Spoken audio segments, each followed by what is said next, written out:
दिवाली की रात थी और पूरा गांव दियों की रोशनी से जगमगा रहा था।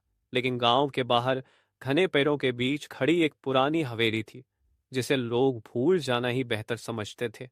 कहते थे कि वहां रहने वाली बूढ़ी औरत के लड्डू इतने स्वादिष्ट थे कि जिसने एक बार खाया वो कभी वापस नहीं लौटा।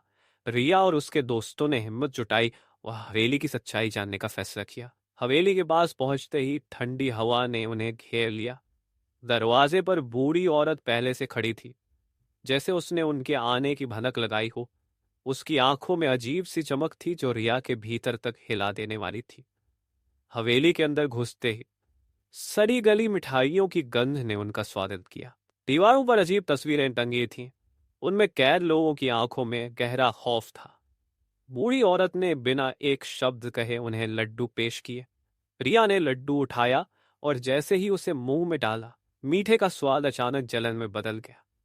उसकी आंखों के सामने अंधेरा छाने लगा और उसके दोस्त दर्द से चीखने लगे। उनके चेहरे और शरीर विकृत होने लगे, जैसे उनकी आत्माएं निकाल ली।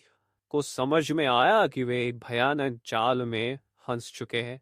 तभी बूढ़ी औरत ने अपनी कमर से काली किताब निकाली और एक ठंडी मुस्कान के साथ बोली, तुम्हें लगा कि यह अंत है, असली खेल तो अब शुरू होगा।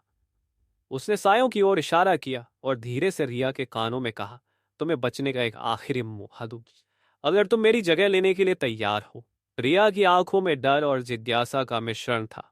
हवेली की खिड़कियों पर एक जोरदार धमाका हुआ। दिए बुझ गए और रिया की चीखें अंधेरे में खो गई। लेकिन कहानी यहीं खत्म नहीं हुई।